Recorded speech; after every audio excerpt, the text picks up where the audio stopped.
Olá, meus caros, momento da pregação, por esse que vos fala, Bruno G. Que Deus os abençoe.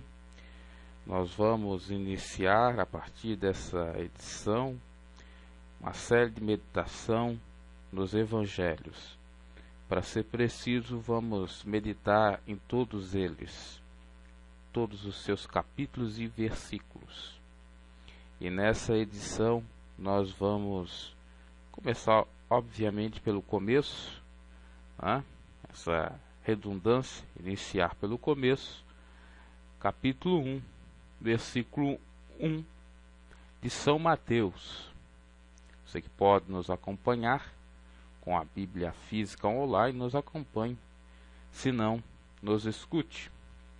São Mateus, capítulo 1, versículo 1 em diante. A genealogia de Jesus Cristo.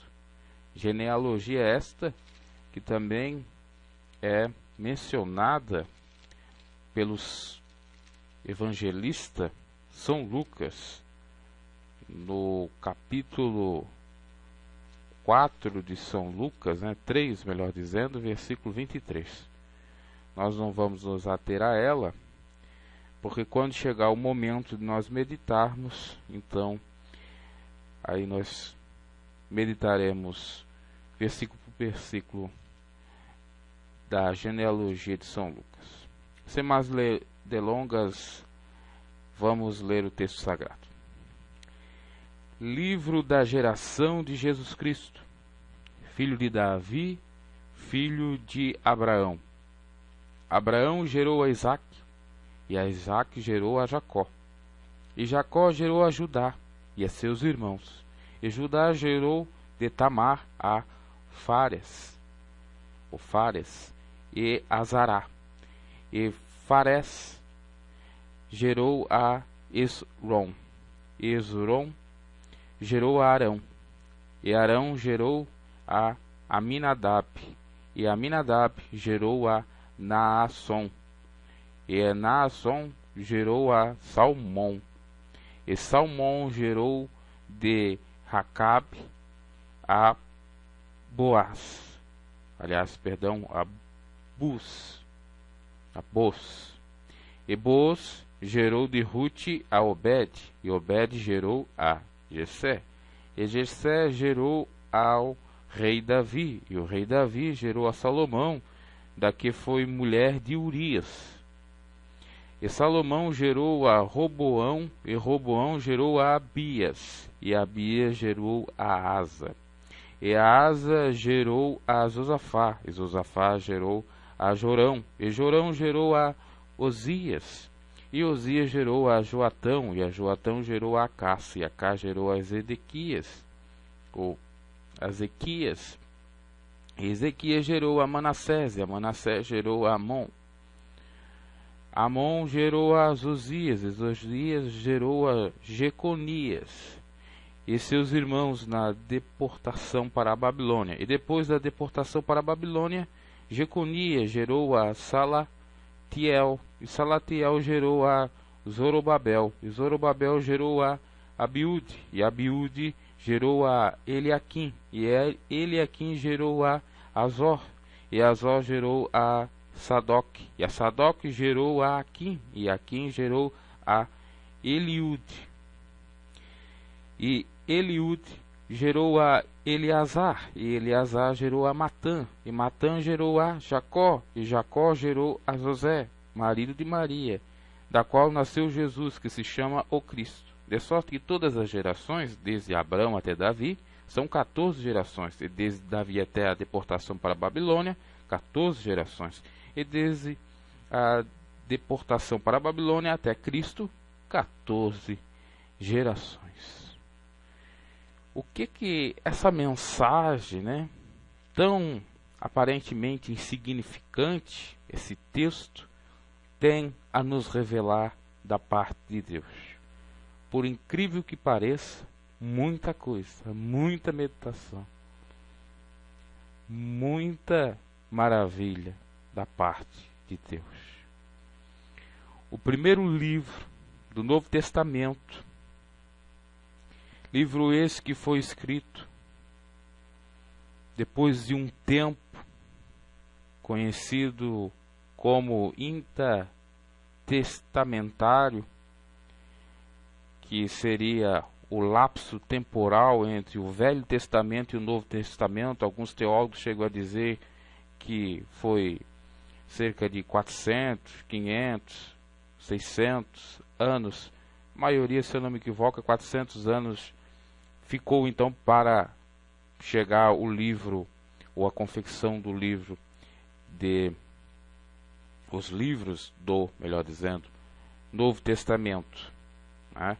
Inclusive, quando encerra o Velho Testamento e Malaquias, outros livros que poderiam ser incluídos não são por ser considerados apócrifos, não inspirados, que não tinham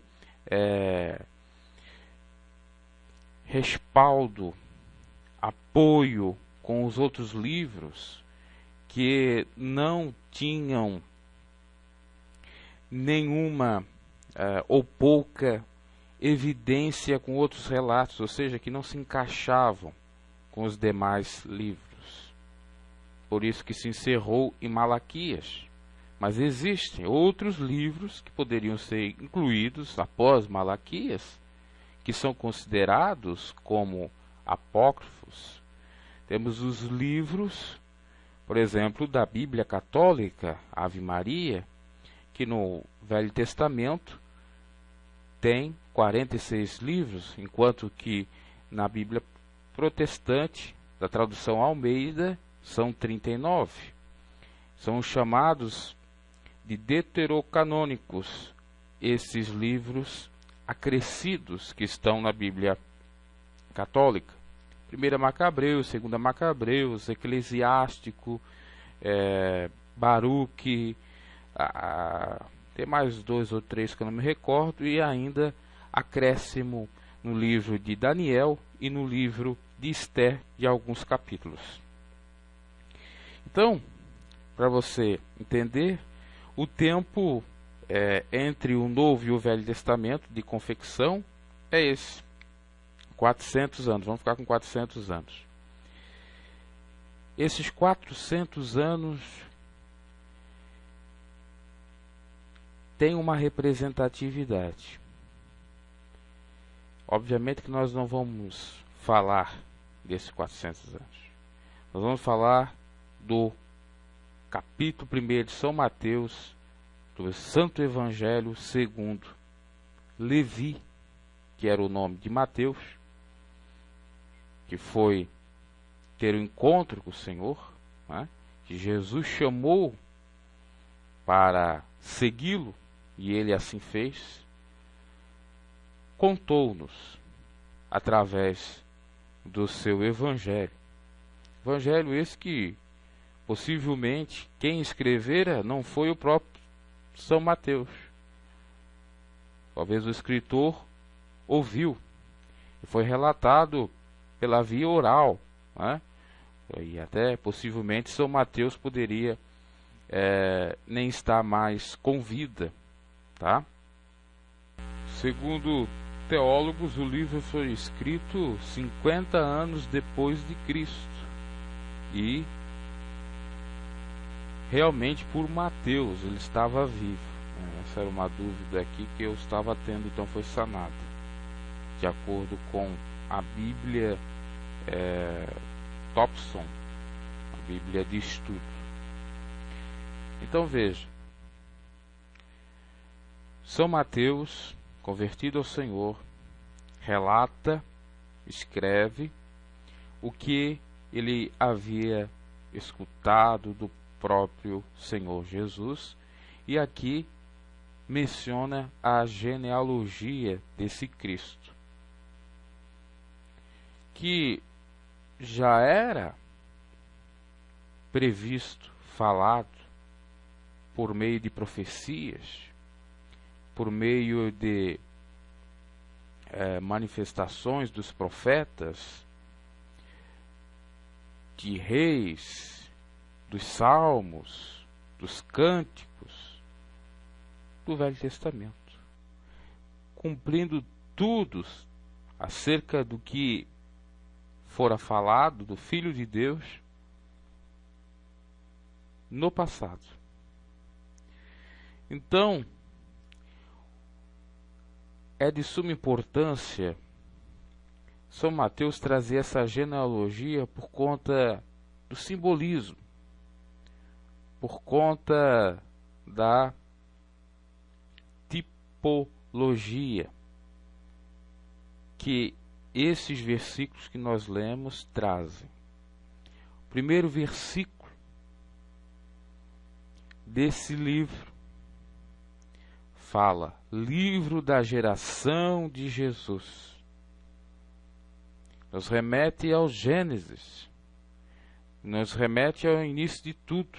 E no princípio criou Deus os céus e a terra, né? E Jesus estava lá. E no Novo Testamento, o primeiro versículo diz: o livro da geração de Jesus Cristo. A palavra Jesus vem de Yeshua, ou Jessoa, que quer dizer Deus é a salvação. E Cristo quer dizer ungido. Então, o ungido de Deus, que é a salvação, já estava desde o início em Gênesis, e agora o Verbo se transformando em carne para cumprir aquilo que estava designado por Deus. E a geração desse Cristo, geração esta, legalmente, geração esta, da promessa de Deus, é relatada por São Mateus. Porque fala geração de Jesus Cristo, filho de Davi. Como que Jesus pode ser filho de Davi? Não pode, mas na linhagem, consanguineamente, há essa possibilidade. De acordo com seus pais carnais, há essa possibilidade, bem como ser filho de Abraão. No entanto, há um outro aspecto, uma outra representatividade, que é a promessa, que é no âmbito espiritual.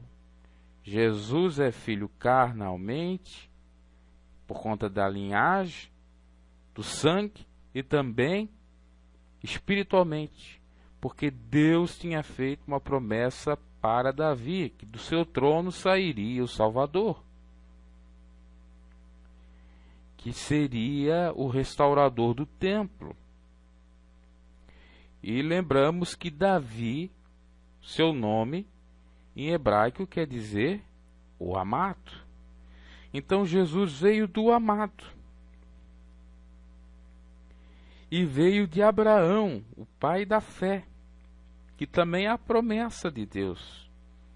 Abraão e Davi são representações da promessa de Deus, de bênção, de prosperidade, de paz, de renovo, de vitória, de prosperidade em todos os âmbitos. Abraão, o pai da fé, o amigo de Deus, aquele que Deus tirou da esterilidade e fez fértil, abrindo a madre de sua esposa Sarai, depois teve o nome para Sara, bem como o nome de Abraão não era Abraão, mas sim Abrão. Passou-se a ser Abraão porque se abriu.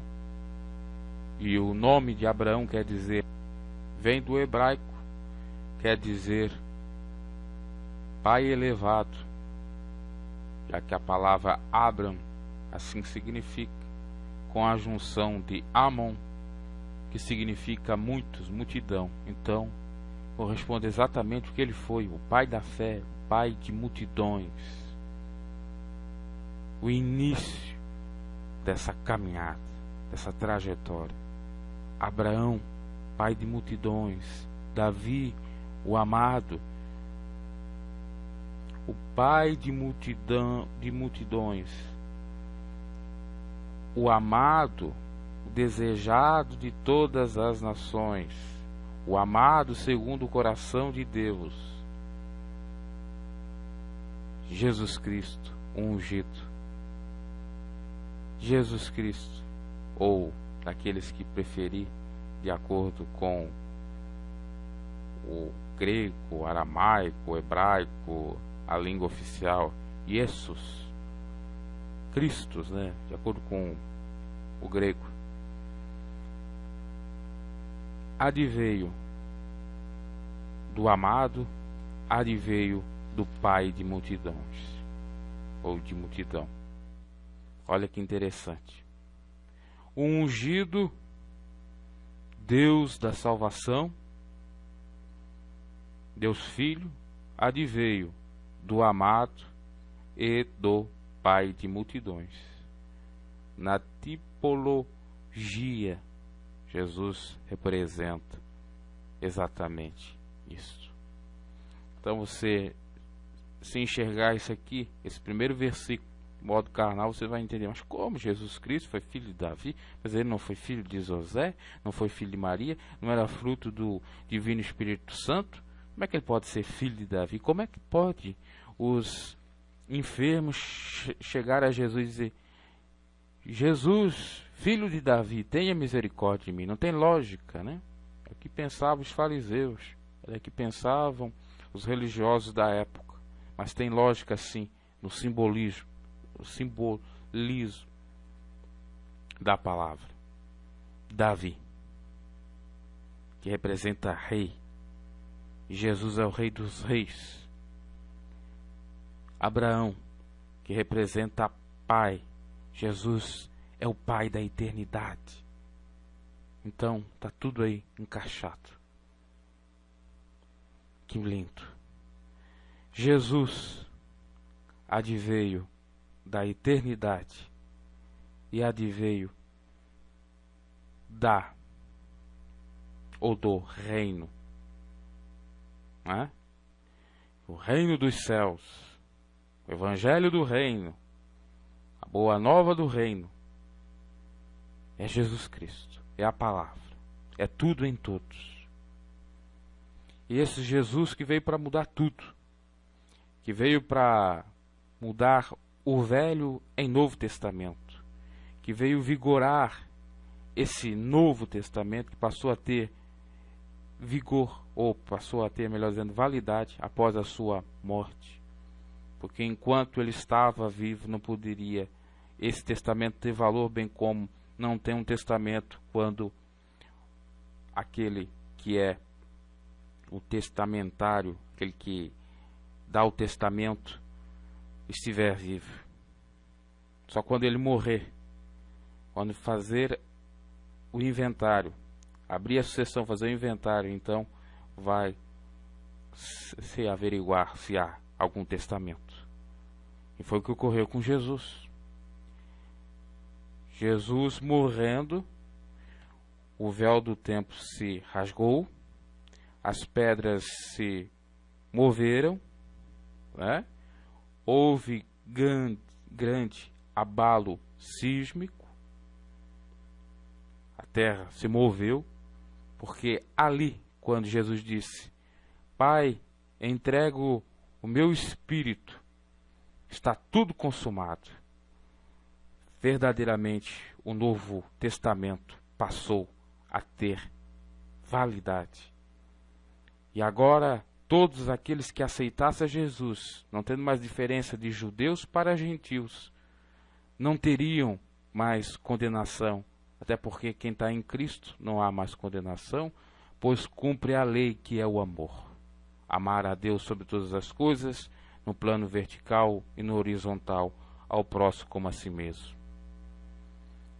Esse Jesus que já fora prometido desde a queda de Adão e Eva, como você pode perceber de modo profético em Gênesis 3,15, que Deus levantaria um para matar, para pisar sobre a cabeça da serpente, a antiga serpente chamada Satanás, e Deus levantou Jesus Cristo.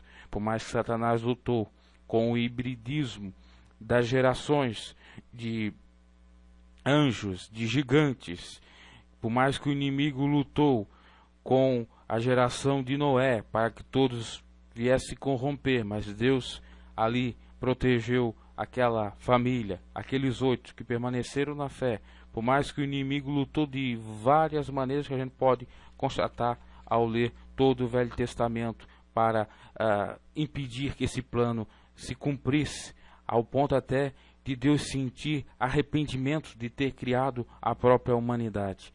Mas Deus só pensou, Ele não agiu, teve misericórdia, foi fiel, insistiu, aliás, confiou, né? Deu uma nova chance para essa humanidade.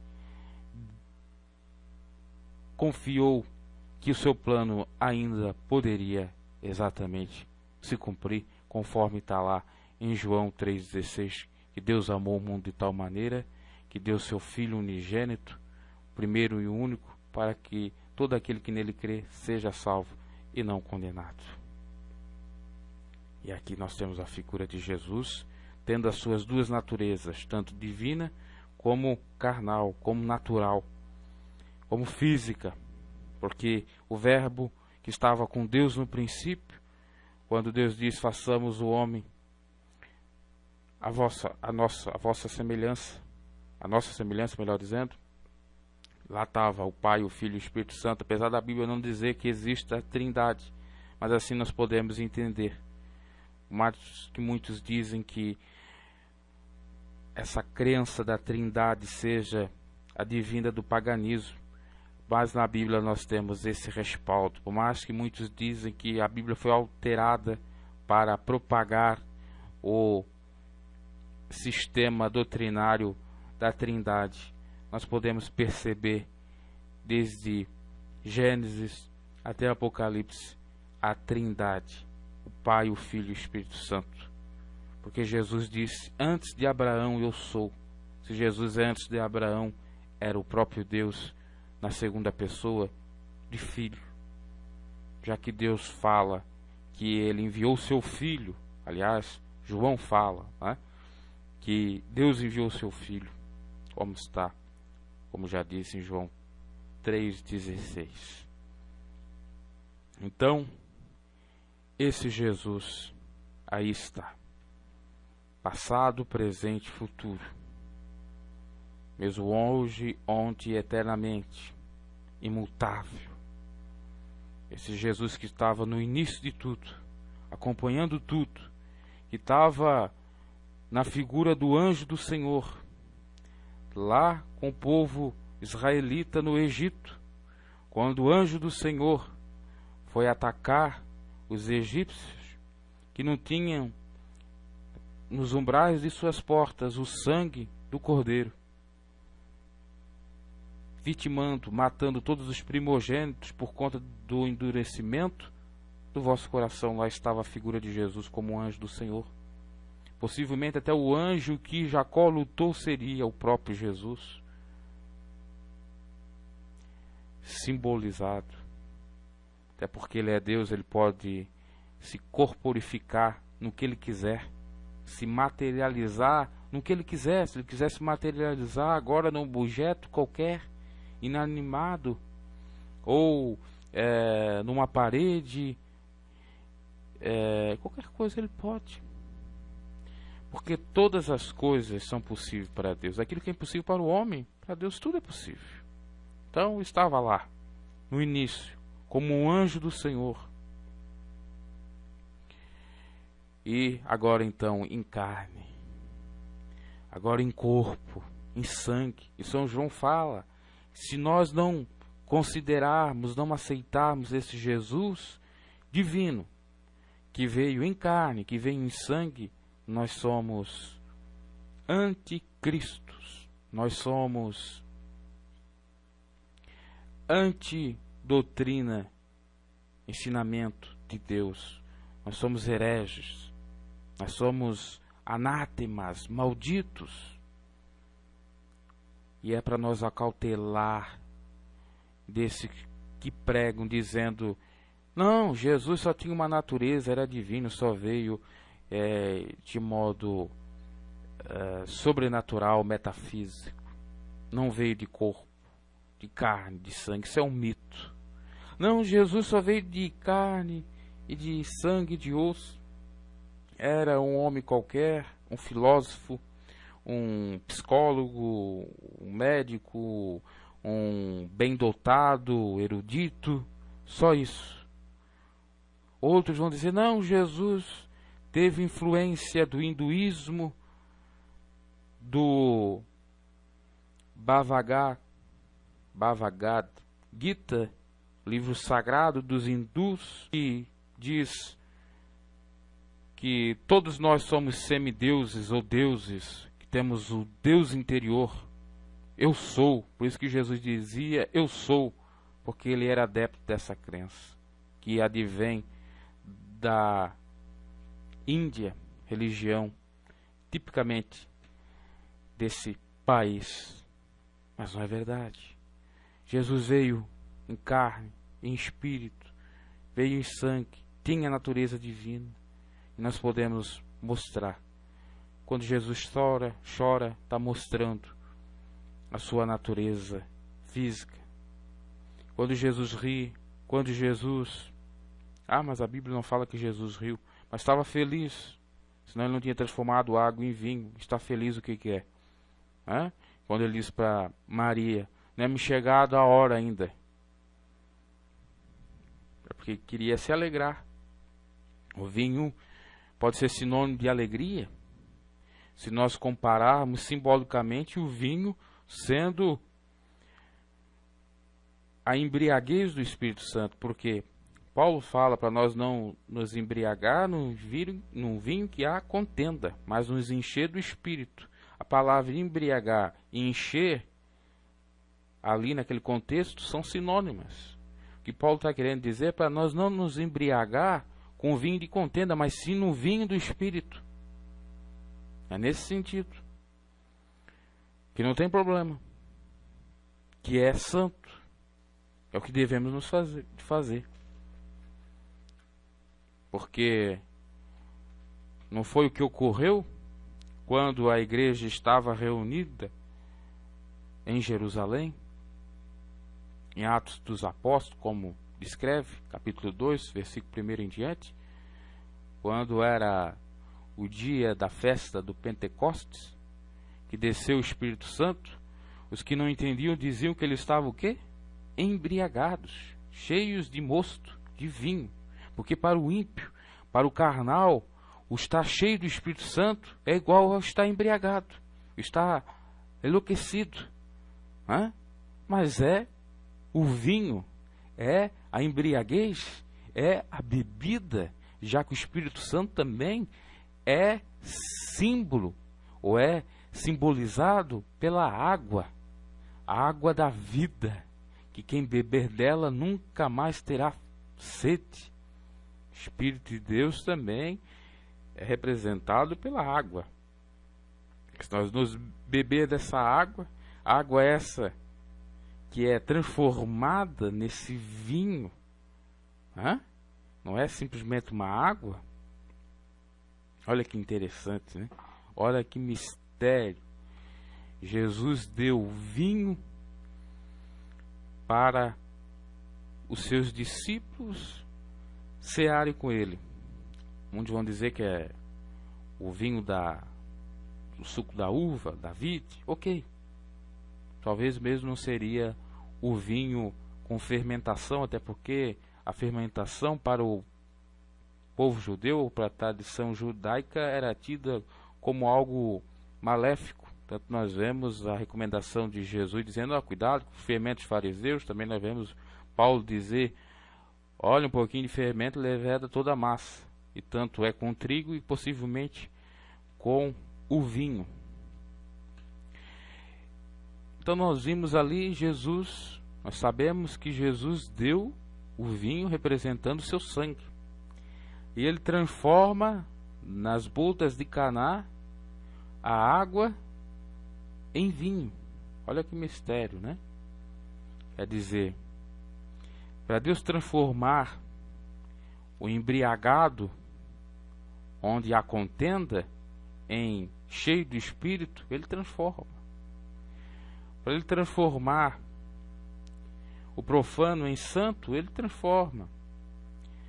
Para Ele transformar aquele que só tem água, não tem sangue, está pálido, está praticamente morto, moribundo, porque nós sabemos que se nós perdermos todo o nosso sangue, nós morremos. Parece que a média normal de litros de sangue no nosso corpo é 3. E quanto mais a pessoa é um pouquinho obesa, né? Mais obesa, a tendência é que aumente esses litros de sangue, chegando a possivelmente, aproximadamente a 6 a 7 litros de sangue. Tem seres humanos que têm. Então veja só, se o sujeito perde seu sangue, só tem água, né? Então Deus transforma esse pouco de água, ou faz ressurgir, ressuscitar esse sangue, faz a medula produzir sangue, glóbulos vermelhos, glóbulos brancos, enfim, quem trabalha, da área da medicina, sabe muito mais melhor do que eu o que eu estou falando. Olha que interessante esse simbolismo todo. Vamos seguindo, senão a gente demora muito. Então esse Jesus, que é tudo para o cristão, até o nome cristão não existiria se não houvesse Jesus Cristo, porque esse foi o nome, ou o primeiro nome a ser chamado os crentes da igreja primitiva, vamos colocar assim, crentes entre aspas, que aparece em Atos 3 vezes, né? O termo cristãos e não crentes seria a nomenclatura mais certa a ser chamada, aqueles que seguem a Cristo, cristão e não crente, porque crente até o diabo crê, e como crê, né? Estremece. E crença não é sinônimo de salvação, porque a fé, que muitos dizem que é crença, pode ter alguma similitude, pode até ser em algum contexto sinônimo. No entanto, à luz da palavra de Deus, há uma diferença, porque a própria Bíblia nos dá o conceito de fé em Hebreus 11:1, dizer que a fé é o firme fundamento das coisas que se esperam e a prova das coisas que se não veem. E quem simplesmente crê, ele não faz as obras dessa fé que não se vê e que se espera. Que São Tiago vai falar que para a fé realmente ser justificada, para ela ter embasamento, para ela agradar a Deus, é necessário as obras, assim como um corpo sem espírito é morto, a fé sem obras é morta. E sem fé é impossível agradar a Deus. Então as obras são fazer exatamente o mandamento de Jesus: amar a Deus sobre todas as coisas, próximo a si mesmo. Tudo se encaixa. E o crer é simplesmente dar ouvido e não colocar em ação, em prática, essa fé que se tem. Então o certo mesmo, todos aqueles que pertencem à membresia do corpo de Cristo, fazem parte do corpo do Senhor, a nomenclatura certa a ser chamada, é cristão. Então você tem que dizer que você é cristão, não meramente crente. Mas até esse falar cristão às vezes soa como um pouco de arrogância e hipocrisia se a pessoa não faz o que a Bíblia, o que Jesus manda, que é a palavra, que é amar. Então é melhor você tomar muito cuidado com isso, porque você pode inclusive sofrer algumas consequências. O inimigo pode lhe atrapalhar ou atribular por conta de você não ser um pouco equilibrado. Voltando, versículo 2: Abraão gerou a Isaque. E aqui nós temos o sacrifício de Abraão. Nós temos aqui a prova de Deus ao pai de multidões, que foi entregar o seu único filho para ser sacrificado em prova de temor a Deus. E foi. E dizia Abraão, quando Isaac já achou que era ele que seria sacrificado: olha, Deus para si mesmo proverá um cordeiro. E é nessa passagem que Deus fica considerado como Jeová Jireh, o Deus da provisão. Porque quando chega a hora de holocausto, o anjo vem e diz: não faça tal loucura, e envia um cordeiro para substituir esse sacrifício, entre aspas, humano, que seria Isaac. E Deus é contra, obviamente, sacrifícios humanos, porque Deus é totalmente diferente do Deus Moloque, que aceitava sacrifício de humanos, de crianças. Deus é o Deus criador de tudo. Hebreu, eu diria que está além de ser também só hebreu e israelita, mundial, internacional, todos os âmbitos. Não tem como limitar a Deus ou querer colocar ele dentro de um segmento. Ele é todos, ele é tudo em todos. Então, esse cordeiro que foi colocado, o simbolismo é Jesus Cristo. Quando João Batista vê Jesus, diz assim: esse é o cordeiro que tira o pecado do mundo. E esse cordeiro, mais tarde, 1500 anos depois, vem a fazer o sacrifício que era para Isaac. E assim, meus caros, nós temos que lembrar que quem era para estar no lugar de Cristo por conta dos pecados era nós. Que a substituição dos sacrifícios que outrora era de animais deveria ser, se formos usar a lógica da justiça humana, nós próprios. Porque quão pecadores nós somos. Deus olhou para a face da terra e não viu nenhum justo sequer. Por isso que ele enviou o seu filho.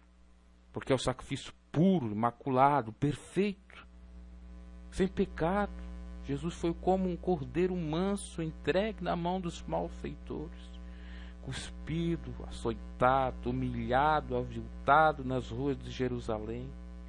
Passou sede, fome, tudo quanto é tipo de humilhação naquela via cruzes, até o madeiro, até o Gólgota, onde morreu de braços abertos, expirou por todos nós. Vamos dar valor a esse sacrifício. Não vamos pisar o sangue do cordeiro derramado por nós. Não vamos crucificar Cristo com os nossos pecados, mas sim vamos crucificar a nossa carne, as concupiscências carnais, as concupiscências dos olhos e a soberba da vida, que Paulo fala. Vamos crucificar esse velho homem, não vamos deixar ele de maneira alguma ressurgir. Se é que nós já ressuscitamos como Cristo, nós temos só pensar nas coisas que são do alto. Temos que abandonar toda a prática do velho homem, da velha mulher. Se no batismo nós somos de fato sepultados e nascemos de novo, como o próprio Jesus disse para Nicodemos, assim nascer.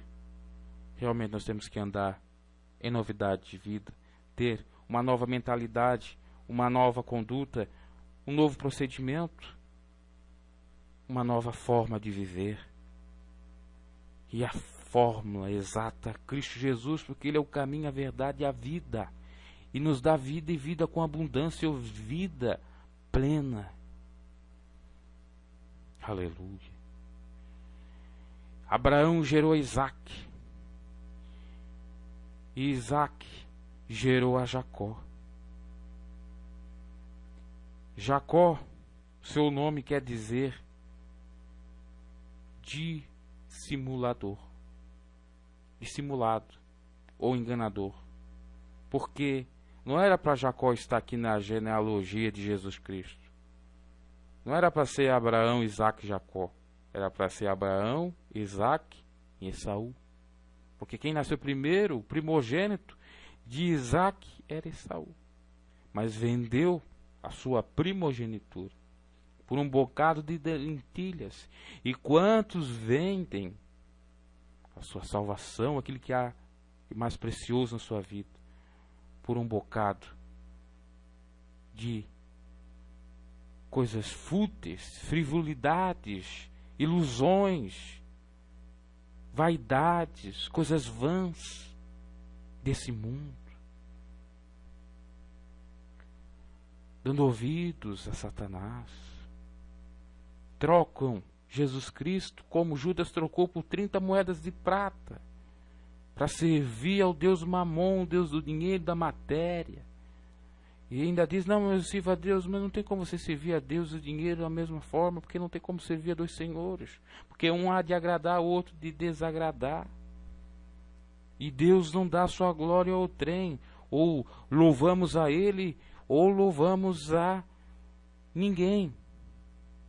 Podemos até louvar outros deuses, ou até nós mesmos, mas a Deus nós não estamos louvando, porque a glória única, exclusiva, é só a Ele que pertence. Quantos que tomam decisões precipitadas, que não sabem crucificar os seus desejos, as suas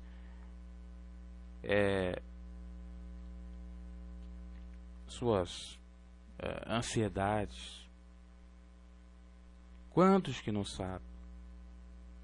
E é necessário a fé nesse momento. Tanto a fé de Abraão para vencer a provação, como a fé para resistir o pecado, a tentação. Jacó, como muitos já conhecem, se não conhece, é bom ler a Bíblia, Gênesis, vai falar disso nos primeiros capítulos. Vai enganar Isaac, que já está idoso, cego. Esaú era mais peludo, então ele coloca pelo, possivelmente de animais, para dizer que ele era mais peludo. E Isaac, se apoderando do sentido do tato, né? Vai tocar nele para ver se realmente era ele. E assim confirma que é. Até a voz de Jacó estava sendo por ele mudada para convencer a Isaac a dar a benção. E ocorreu. Isso foi tudo da vontade da mãe de Jacó, que queria, tá? Que era Rebeca. Só que Jacó teve a consequência de ter enganado seu próprio pai, porque ele depois, mais tarde, ele foi enganado pelo seu genro, o Labão, né? Não é Lobão, é Labão, se eu não me equivoco o nome. E aquilo que a Bíblia fala, que o homem mau, ele vai de mal a pior, enganando e sendo enganado. Por isso é necessário nós estarmos na verdade, que é Cristo Jesus. E Jacó gerou a Judá e a seus irmãos. Judá, aqui temos a referência dele em Gênesis. Judá teve um episódio conhecido que está lá em Gênesis 38, que fala de Judá e Tamar. Judá tomou a sua própria nora, já que seus filhos, Onã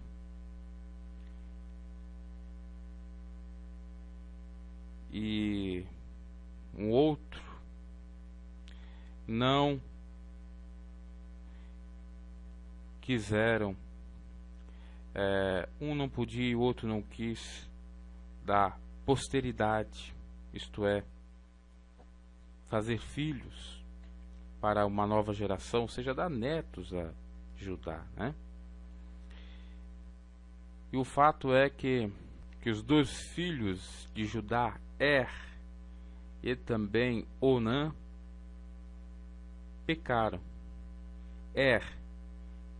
Pecou porque era mal diante do Senhor, era abominável, e o Senhor o matou. E Onã, porque era mandamento de Deus a procriação, o multiplicar a terra, não quis se casar com a cunhada. E foi forçado, até que casou.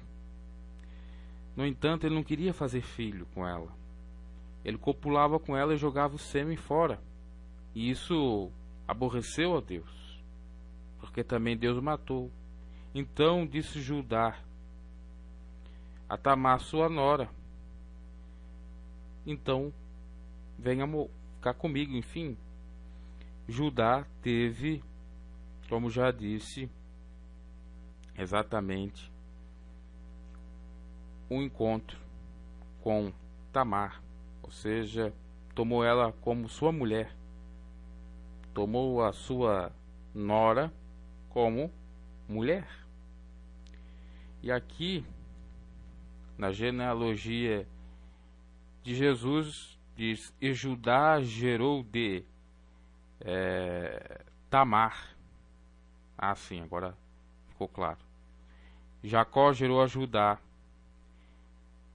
E Jacó teve o seu nome mudado para Israel, né? Lembrando, né? Jacó teve 12 filhos, aí que se forma as 12 tribos de Israel. Entre elas Judá, que venha a ser a tribo que Jesus viria, porque ele é o leão da tribo de Judá. Judá foi abominável, entre aspas. Aliás, os filhos, a descendência de Judá foi abominável. E até seria um ato, entre aspas, não correto, né? O coito entre a nora, moralmente, né? E o sogro, apesar dos filhos já estarem mortos. Judá, então, de Tamar, mulher de teve a Fares e a Zará. Teve 2 filhos com ela. E há um dado interessante a se dizer aqui, que Judá também mentiu. Disse que Tamar seria uma rameira, uma prostituta, porque não queria que ficasse aquilo em evidência na sociedade da sua época, que ele tinha tomado a sua nora como esposa, né? E sendo ela uma qualquer, né? Mas foi revelado toda essa farsa. Você vai perceber no versículo 22 do capítulo 38 de Gênesis em diante, né?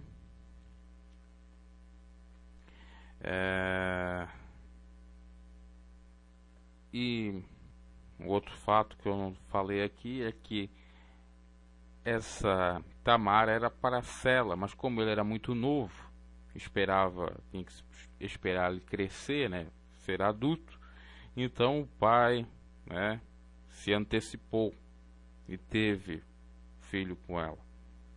Interessante é que em Gênesis fala que o nome do filho era Pérez e outro Zerá, e eram gêmeos, e aqui diz que em São Mateus eram aqui está Fares, deve ser algum erro, né? Deve ser Pérez e ali diz que é Zará, e aqui diz que é Zerá. Deve ser algum erro aí na tradução. E então Judá gerou de Tamar a Fares, ou Pérez, e a Zará. E Fares gerou a Esrom, e Esrom gerou a Arão. Arão, que foi o sacerdote, o responsável pela tribo de Levi, de cuidar do templo, da congregação do Senhor, né? Ele e seus filhos. E Arão gerou a Aminadab, e Aminadab gerou a Nasson. Arão gerou a Abinadab. Arão tinha gerado Abiú e Nadab pecaram com o Senhor, né, fazendo aquele fogo estranho ao usar aquilo que não era sagrado no templo. Então Arã gerou Abinadab e gerou a Nasson, e a Nação gerou a Salmão, é Salmão mesmo, mas é com M. Salmão gerou de Racabe, não é Acabe, é Racabe, e Boaz, e esse gerou de Ruth, né? E nós temos o episódio de Ruth e Noemi, que Ruth acabou tendo então Boaz como marido, ao ficar fiel à sua sogra, né, Noemi. A Obed, e esse Obed gerou a Jessé, que seria então o avô de Davi. Jessé pai de Davi, e Davi gerou a Salomão, da que foi mulher de Urias, de Batseba, ou Betseba, depende da tradução, né? Mulher essa adulterina, relacionamento fruto de um adultério e de um homicídio por parte de Davi, que tentou encobertar o seu pecado. E Salomão gerou a Roboão, que dividiu o trono, né, entre o reino de Judá e o reino de Israel. Foi com Roboão, era bastante ímpio. Depois veio Abias, e Abias gerou a Asa. Asa foi rei de Judá, reinou 41 anos em Jerusalém entre 912 a 871 a.C. Foi um bom rei, né?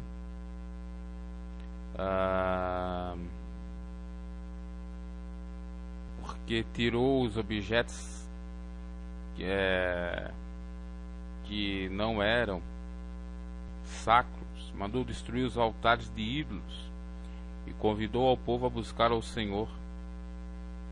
Até sua mãe, que era idólatra, ele depôs do cargo de rainha para não prejudicar o seu reinado, ou seja, tirou ela do cargo de rainha. E houve, quando os etíopes, com um exército de 1 milhão de soldados, tentou invadir Judá, o Senhor feriu os tais.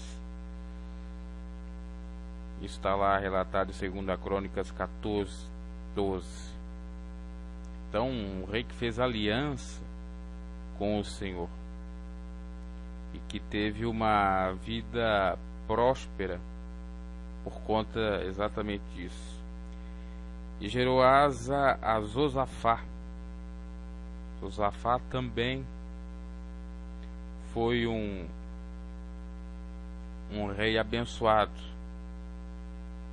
porque ele confiou em Jeová naqueles combates que ele tinha, né?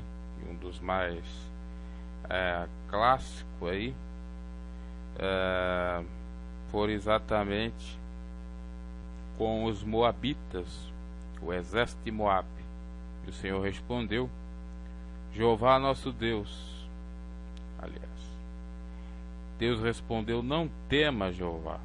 Aliás, Josafá, não terás que lutar, porque a batalha não é de vocês, e eu pelejarei por vós. Por de Josafá, nós temos Jorão. Se nós for meditar em cada um deles, né? A Osias gerou a Joatão, que gerou a Acás. Enfim, nós percebemos aqui, meus caros, que nessa genealogia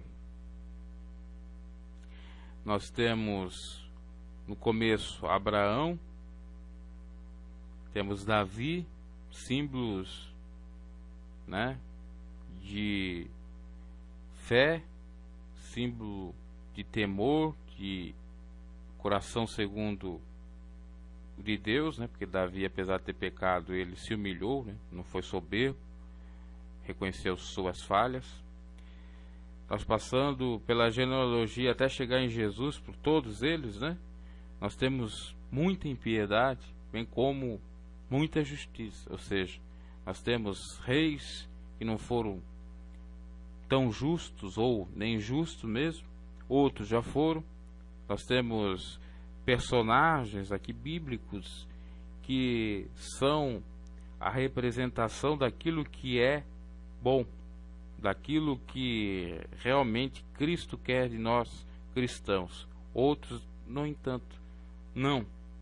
E por que estão na genealogia de Cristo? Para mostrar que o homem é pecador, está sujeito a todas as falhas. O espírito está preparado, mas a carne é fraca. Que se nós não vigiar, nós perdemos realmente a bênção. E Jesus, de acordo com essa genealogia carnal dessa vida legal ou consanguínea, como já falei, ou até a da promessa, ele teria motivos para não ser o Cristo, no sentido de não cumprir o mandamento do Pai Celestial que está nos céus, por conta dos péssimos exemplos da sua parentela, da sua linhagem de parentesco. Ah, mas isso não influi. Como que não influi? Se Jesus quisesse, poderia ser influenciado, perdão. Como que não? Fosse assim, Satanás não teria se revoltado contra Deus, porque ele foi feito para estar nos céus. Uns dizem que ele era o regente do coral celestial. A Bíblia não fala exatamente nesse sentido. Outros dizem que ele era o anjo, e era o anjo, né, o mais bonito, o que Deus talvez tinha mais apreço, ou um dos tais. Enfim, tinha algum destaque. Senão ele não tinha se revoltado contra Deus. Porque Deus dá o livre-arbítrio. Inclusive, o nome Lúcifer, quer dizer o portador da luz, é tanto mencionado para Jesus, no simbolismo, como para o próprio Satanás. Na realidade está mais associado à estrela da manhã. Pode ser tanto o inimigo, Satanás, como o próprio Jesus. Tá? Então, Jesus poderia não cumprir o que o Pai queria, mas foi fiel, né? Fiel em tudo, obediente, um exemplo. E quantos, né, que não tem uma família sólida, que não tem uma estrutura familiar ideal e acaba se destacando? Parece contraditório, um contrassenso, mas é o poder de Deus, é o poder da fé no Senhor que transforma. Então, meus caros, você às vezes fica pensando: meu pai não olha para mim, a minha mãe não olha para mim, eu não vou ser nada, eu sou um zero à esquerda porque eu não tive ajuda aqui, acolá, tive apadrinhamentos, não tive chances. Não, mude essa história. O seu passado você não pode mudar, mas você pode mudar o seu fim. Você está destinado a ter uma vida derrotada, mas você pode mudar, porque ainda há tempo. Quanto à vida, a esperança de ter uma vida abençoada. Basta você querer tomar a iniciativa, ter uma ação de fé, para pertencer não à família carnal dos seus pais desse mundo, mas ser a família de Jesus, para ter uma nova mentalidade, porque aquele que está em Cristo Jesus tem uma nova mentalidade, tem a mentalidade do próprio. Você vai enxergar as coisas de uma outra forma, com outro prisma, com outro foco, com outro objetivo. você vai ver da tempestade uma oportunidade, ou você na tempestade vai contemplar a bonança, no deserto vai prosperar. Você vai ver o invisível agir de Deus na sua vida. Então, meus caros, tudo passa, melhor dizendo, pela nossa ação, por entendermos a graça do Senhor que nos basta, isso sim, né? E aí fazemos a nossa parte, porque a Bíblia diz: "Fosse tendo bom ânimo, que eu serei contigo." Fazemos a nossa parte. Jesus teve bons exemplos, como teve maus exemplos na sua genealogia. E eu optou, obviamente, pelos bons exemplos. Nós temos que optar pelas figuras, às vezes, de pai ou de mãe que nós temos, ou pelos próprios familiares. Algum deles sempre, né, tem um bom exemplo. Vamos nos espelhar, principalmente aqueles que creem no Senhor. Vamos fazer as palavras do apóstolo Paulo: "Sejam meus imitadores, assim como sou de Cristo", que assim sejamos daqueles que são imitadores de Cristo, que buscam o amor. Na sua casa, a contenda, a conflito. Jesus disse que enviaria realmente a espada, a distinção, para aquele que aceitasse, no sentido figurado, obviamente, porque haveria o conflito, choque de realidade, da realidade espiritual com a realidade desta vida carnal, mundana. Mas você em Cristo é mais do que vencedor. Você pode ter essa dissensão no sentido figurado. Agora o pior é ter a dissensão de fato.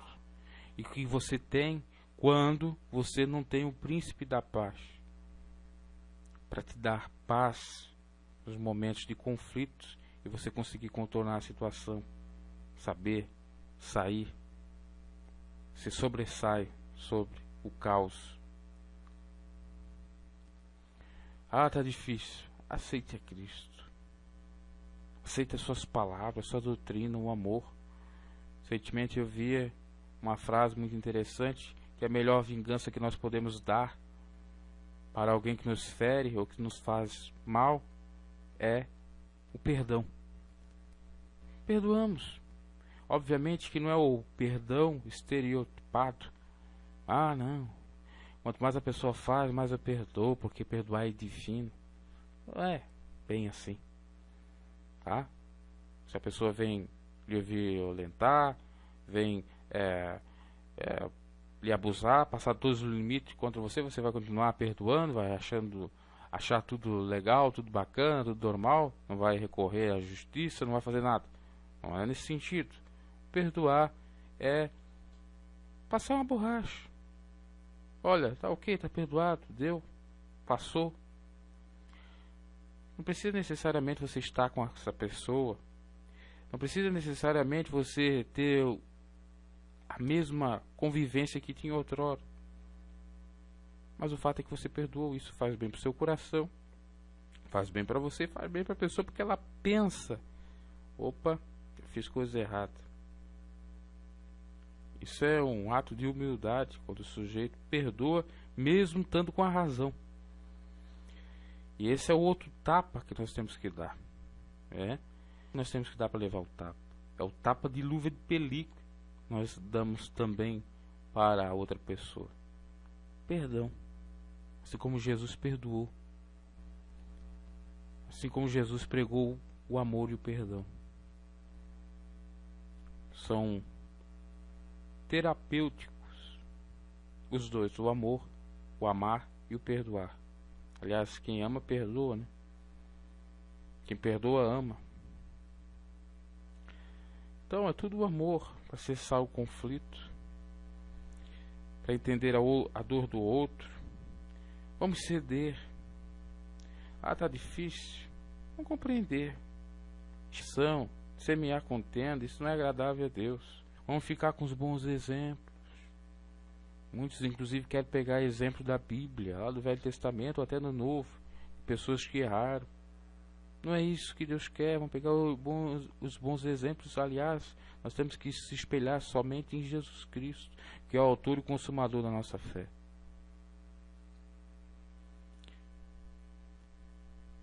Você tem que ter uma nova mentalidade se já ressuscitou com Cristo. Se não ressuscitou com Cristo, nada do que eu falei aqui vai lhe fazer sentido. Você tem que querer estar com Cristo. Você tem que querer fazer a sua vontade. E Deus, Jesus, não trata você nem com força nem com violência. Apesar de que Ele castiga e repreende todos que o amam. No entanto, não te força. Dá-te um açoite, dá-te um aviso, dá-te um conselho. Às vezes até parece ser um corretivo. Você fica até bravo, né? Iracundo.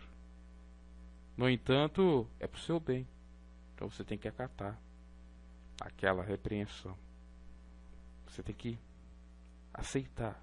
Mas essa mensagem, Jesus Cristo é a palavra. E a palavra é esta: o amor. É difícil nós amar à luz da palavra que é Jesus, aquele amor que é descrito pelo apóstolo Paulo, 1 Coríntios 13. Não suspeita mal, não busca seus próprios interesses, não se ensoberbece, não se vangloria, né? Tudo sofre, tudo crê, tudo suporta, não tem inveja, por aí vai. São várias as características. Mas é possível, se você se apegar aos bons conselhos, aos bons exemplos e a Cristo sobretudo. Os homens erraram, Jesus não. É o único. Às vezes você se espelha numa igreja, numa instituição religiosa, num pastor, num membro e acaba fracassando na fé. Você tem que estar no alvo que é Cristo. Às vezes as pessoas interpretam: mas o sujeito não está mais na igreja porque olhou para o homem, olhou para a mulher, olhou para a instituição. Não é bem assim, né? Estou falando aqui pro geral. Às vezes você não está na igreja, mas o seu alvo é Cristo. Você está firme na rocha. Às vezes você está lá, mas não está firme. Está olhando, né? Está cada vez caindo. Está lá só porque, se não estiver lá, assim está convencionado, e você assim crê, né? Você vai para o inferno. E não é bem assim. Porque aquilo já é um inferno. Porque o seu foco não é Cristo. Que adianta eu me focar aqui, por exemplo, vamos colocar aqui a pessoa mais perversa aqui, ou uma das, vou lá, Roboão, né? Ou me espelhar em Salomão, que adquiriu sabedoria de Deus, mas na sua velhice acabou a perdendo por se prostrar diante de outros deuses, se envolver com outras mulheres de outras nacionalidades ou mulheres estrangeiras. É um péssimo exemplo. Agora, Cristo não. É o exemplo dos exemplos. Inclusive está lá em cima, é a cabeça. Cristo é a cabeça da igreja. O resto é o corpo. O resto era sombra. Sem Cristo. Jesus é o Adão, o homem. A palavra Adão quer dizer homem, ser humano, que veio exatamente fazer aquilo que Adão deveria ter feito: não ter dado ouvidos a Satanás e ter expulsado Satanás. Jesus veio para pisar a cabeça da serpente. Novo Adão, novo homem. E assim nós somos o novo homem, novo Adão, com poderes divinos para expulsar toda a serpente, áspide do maligno, todo mal, e não fará nos dano algum, se aceitarmos a Cristo Jesus. No entanto, não é para nós nos maravilharmos quando Deus nos dá esse dom, como o próprio Jesus nos salientou, mas sim glorificar a Deus pelo fato de nossos nomes estarem escritos no livro da vida. Isso é de suma importância.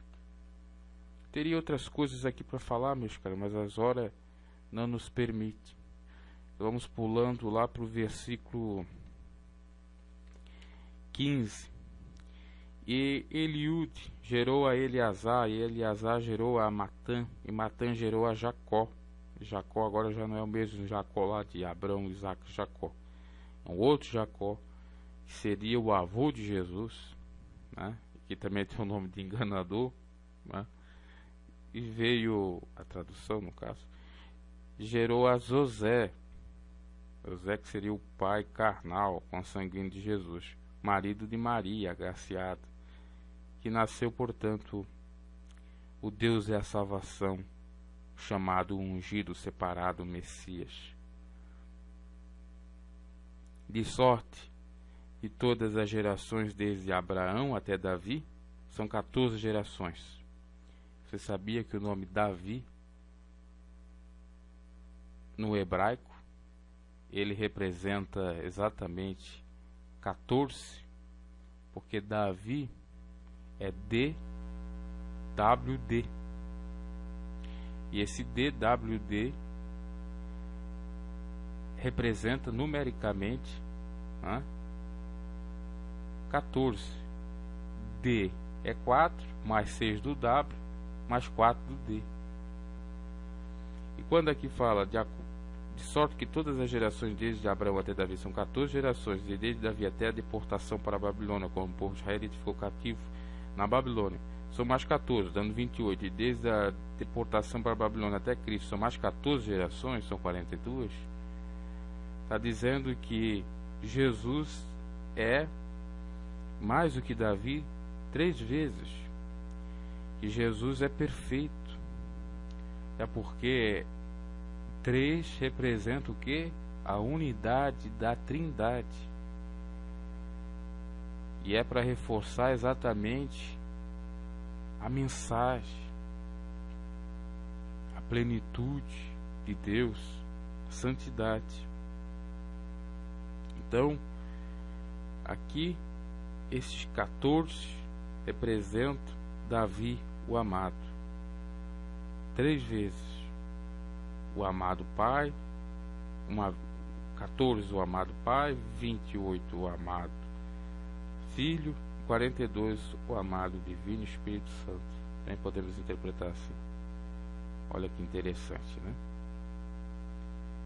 São 14 gerações. Uma geração possivelmente durava aí cerca de quase 100 anos, né? Uma geração de 14 anos, nós temos 1400 anos, né? Mais uma outra, mas vamos reduzir, talvez não seria 100. Vamos colocar o que está lá em Salmos, né? Eu estou me pautando sempre por conta de muitos, desde aí de Adão, possivelmente de Adão sim, até Abraão ter durado mais de 100 anos, né? Já de Abraão também durou um pouco mais de 100 anos. Talvez seria a exceção à regra, porque Matusalém durou 667 anos, mas é antes de Abraão, né? Até Abraão se durava muito. Então, se são 14 gerações, nós vamos considerar os Salmos, que fala que 70 anos é canseiro e enfado, e alguns pela sua robustez chegam a 80. Se uma geração for de 70 vezes 14, nós temos aí 980 anos, mais ou menos isso. 1470 vezes 10 dá 700, 4 vezes 70 vezes 80 é 980 anos. Então tem 980 anos mais ou menos até Davi. De Davi nós temos até a deportação da Babilônia, mais esse prazo, essa idade, até chegar até Cristo. Mas obviamente que isso ainda não bate, porque segundo informações de Moisés para cá, nós temos 1500 anos. Do paraíso, ou da queda do paraíso até Moisés, nós temos 2500 anos. Bom, que Abraão é antes, pode até ser exatamente 980 anos. Isso eu estou jogando por cima porque eu não procurei nenhum estudo nesse sentido. O fato é que antes de Cristo dava 4.000 anos, segundo os historiadores. 2.500 anos até, como já disse, Abraão, ou até Moisés, melhor dizendo, e de Moisés até Cristo, 1.500 anos. Então, meus caros, aprendemos aqui que, por mais que nós não tenhamos aquilo que seria o certo ter, nós podemos sim vencer. E que a revelação de Jesus Cristo, por intermédio da genealogia, é muito interessante. Inclusive, se nós fôssemos traduzir, obviamente, cada nome que aqui é expressado, nós teríamos uma frase, ou teríamos melhor dizendo, um parágrafo, alguma sentença que iria nos mostrar melhor a mensagem de Deus, porque também há um mistério nos próprios nomes, das traduções dos nomes. E outra coisa interessante que está aqui na genealogia é o nome de mulher, né? Mostrando para os que dizem para a Bíblia que a Bíblia é misógina, que não há nenhuma misoginia. Senão o nome de Ruth não estaria na Bíblia. Foi uma importante mulher. Seria aí, inclusive, a avó de Davi, né? Está na genealogia de Cristo. Temos outra mulher aqui também, né?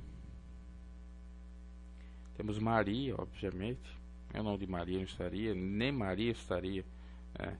Ou seria a portadora do menino Jesus. Poderia Jesus ter vindo sem ser gerado no ventre de alguém, da mulher, mas Deus assim quis. E lembramos de Maria também, de servir, né, ao Senhor. Maria, quando foi repreendida por Jesus, ela sempre serviu. Tanto as bodas de Caná, que ele disse: que eu tenho contigo, mulher, não é chegada a minha hora. Antes, quando ele era menino, que ela foi procurar ele no templo, ao encontrá-lo, ele disse: olha, que tenho eu contigo, mulher. Ele nunca chamou Maria de mãe. Em outra passagem, Jesus, falando com Maria, diz: eis aí, mulher, o teu filho. Porque ele se preocupou com a solidão dela, com a partida dele, falando de João, para ser filho de Maria na fé, ou simbolicamente. Então veja só, meus caros, que nós aprendemos com a genealogia de Cristo Jesus, que Jesus veio para nos salvar pela vontade do Pai, que ele poderia ter descumprido o mandamento de Deus, dando ênfase a os maus exemplos e inclusive usando isso como pretexto para fazer as coisas erradas, mas não foi fiel até o fim. Então mostra aí a fidelidade. Nós temos vários personagens aqui com bons exemplos, outros nem tanto, mas ficamos com os bons, né? Temos também outra meditação que seria essa última aí de Maria, de servir ao Senhor, né? De alcançar graça diante do Senhor para sermos abençoados. Enfim, essa foi a primeira meditação de uma série aí dos Evangelhos. E eu não estou me pautando com estudos de livros de teologia ou coisas mais.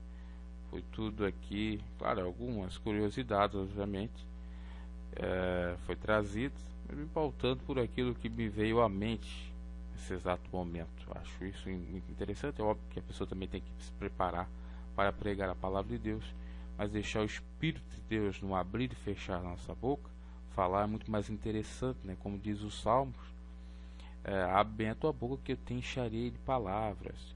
E se vier procurar saber o que ocorreu, o motivo da sua crença, né? Pedro fala,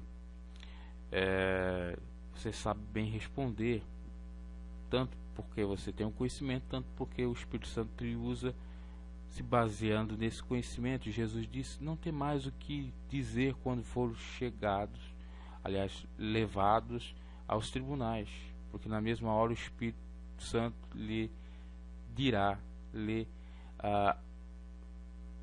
dará as palavras a serem ditas.